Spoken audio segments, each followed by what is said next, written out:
সবাইকে ফিয়াদা টকারে আরও একবার স্বাগত। মানুষের জীবনে মানসিক শক্তি বা মেন্টাল স্ট্রেংথ একটি গুরুত্বপূর্ণ গুণ, যা তাকে নানা প্রতিকূলতা, দুঃখ, কষ্ট ও চ্যালেঞ্জ মোকাবেলায় সহায়তা করে। মেন্টালি স্ট্রং মানুষ মানে এমন কেউ যার মধ্যে সংকটে ধৈর্য থাকে, নিজের আবেগ নিয়ন্ত্রণে রাখতে পারে এবং নিজের লক্ষ্য থেকে কখনো বিচ্যুত হয় না।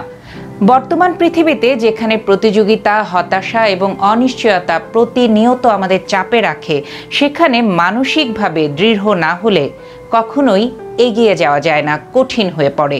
মেন্টাল স্ট্রেংথ বা মানসিক শক্তি বাড়ানো কেন প্রয়োজন? প্রথমত, চাপ ও হতাশা সামলাতে। জীবনের নানা সময় চাপ আসে, চাকরির দুশ্চিন্তা, পারিবারিক টেনশন, সম্পর্কের জটিলতা ইত্যাদি নানান ধরনের সমস্যা। মানসিক শক্তি না থাকলে এসব মোকাবেলা করা কঠিন হয়ে পড়ে। দ্বিতীয়ত, নিজের লক্ষ্যে স্থির থাকা। কঠিন সময়ে অনেকে লক্ষ্য থেকে ছিটকে পড়ে, কিন্তু যারা মানসিকভাবে দৃঢ় তারা পড়ে গিয়েও নতুন করে আবারও উঠে দাঁড়াতে শেখে। তৃতীয়ত, আবেগ নিয়ন্ত্রণ। রাগ, ভয়, দুঃখ এগুলো মানুষের স্বাভাবিক অনুভূতি, কিন্তু আবেগে ভেসে গিয়ে ভুল সিদ্ধান্ত নেওয়া ক্ষতির কারণ হতে পারে। মানসিকভাবে শক্তিশালী মানুষ নিজেকে নিয়ন্ত্রণে রাখতে পারে। চতুর্থত, পরিবর্তন মেনে নেওয়া। পৃথিবীতে একমাত্র পরিবর্তনই চিরস্থায়ী। মানসিক শক্তির মাধ্যমে মানুষ পরিবর্তনকে মেনে নিতে এবং নিজেকে নতুন পরিস্থিতির সঙ্গে মানিয়ে নিতে শেখে। তাহলে এই মেন্টাল স্ট্রেংথ বা মানসিক শক্তি কিভাবে বাড়ানো যায়, কি কি করণীয় আছে? প্রথমেই পজিটিভ চিন্তা অনুশীলন। প্রতিদিন অন্তত 5টি ভালো জিনিসের জন্য কৃতজ্ঞতা প্রকাশ করা মানসিক শক্তি গড়তে সহায়ক। এতে মন ভালো থাকে এবং হতাশা দূর হয়। দ্বিতীয়ত, নিজেকে জানার চেষ্টা। নিজের দুর্বলতা ও শক্তি সম্পর্কে জানলে আমরা সচেতনভাবে নিজেকে উন্নত করতে পারি। আত্ম অনুশীলন অর্থাৎ সেলফ রিফ্লেকশন করতে হবে। তৃতীয়ত, স্ট্রেস ম্যানেজমেন্ট শেখা। মেডিটেশন, প্রার্থনা, শ্বাস প্রশ্বাস নিয়ন্ত্রণের অনুশীলন অর্থাৎ ডিপ ব্রিদিং এবং নিয়মিত ব্যায়াম চাপ কমাতে সাহায্য করে। চতুর্থত, সীমাবদ্ধতা মেনে নেওয়া। মানুষ পারফেক্ট না, এই সত্যটা মেনে নেওয়া মানসিক পরিপক্কতার লক্ষণ।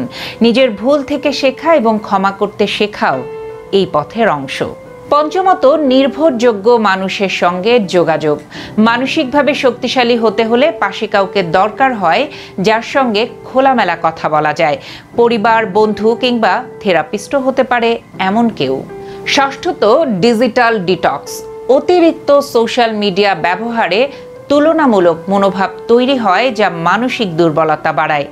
এ কারণে নিয়মিত বিরতি নেওয়া দরকার। একটানা আপনি কখনো সোশ্যাল মিডিয়ায় অ্যাক্টিভ থাকবেন না।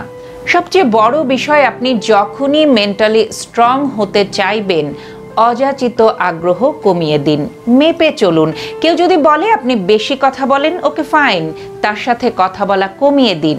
যখন বুঝবেন আপনার সব অভিযোগ আপনার বিপরীতেই যাবে, আপনার কথা অন্যের কাছে কেবলমাত্র শব্দ দূষণ, তখন শুধু শুনুন, বলতে চাইবেন না। কথা বলতে চাওয়া, দেখা করতে চাওয়ার যে আকাঙ্ক্ষা, যে তেষ্টা, সেটা একবার পার করে ফেললেই জীবনটা অনেক অন্যরকম হয়ে যায়। ভয়ঙ্কর কথা বলার ইচ্ছেটা কমতে শুরু করে। এরই সাথে আপনি যখন বুঝবেন যে একসাথে পথ চলার ইচ্ছের যে দায়, সেটা আপনার একার নয়, এটা বুঝে গেলেই আগ্রহটাও চলে যাবে। অনেক সময় মনে হতে পারে যে হ্যাঁ, আমি যে মানুষটিকে ভালোবাসি তার সাথে জীবন যাপন করতে চাই না। কারো প্রতি এই রকম আগ্রহ যখন চলে যাবে, তখন এই সময়টা হবে কঠিন। এর চেয়ে কঠিন আর কিছু নেই। আগ্রহ চলে গেলেই সবসময় আপনার মনে হতে পারে একটা হলেই হলো, এমন একটা ভাব আপনার মধ্যে চলে আসবে এবং এরকম ভাব হলেই দিব্যি ঘুরে বেড়ানো যায়।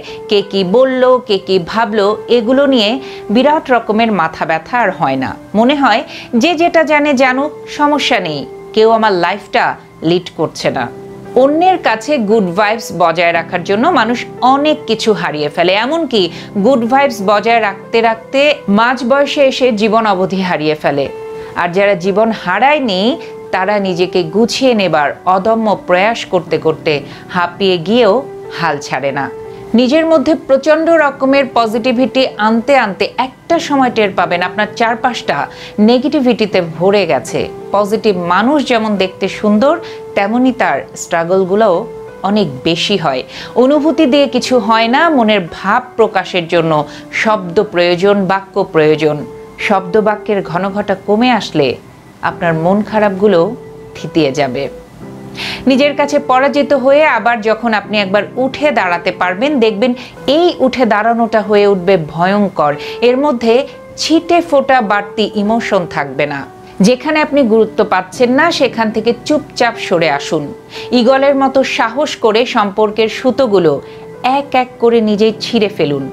কোনো মেকি বাঁধন রাখতে যাবেন না। যে কাজটা করতে যাচ্ছেন তাতে সবচেয়ে বেশি কষ্ট পাবেন জেনেও করুন।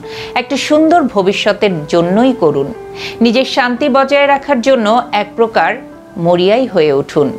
মেন্টালি স্ট্রং হতে চাইলে এটা কখনোই একদিনে অর্জন করতে পারবেন না। এটা একটি প্রক্রিয়া যেখানে প্রতিদিন সচেতনভাবে অভ্যাস গড়ে তুলতে হয়। জীবনে সফল, সুখী এবং মানসিকভাবে সুস্থ থাকতে হলে এই গুণটি অপরিহার্য।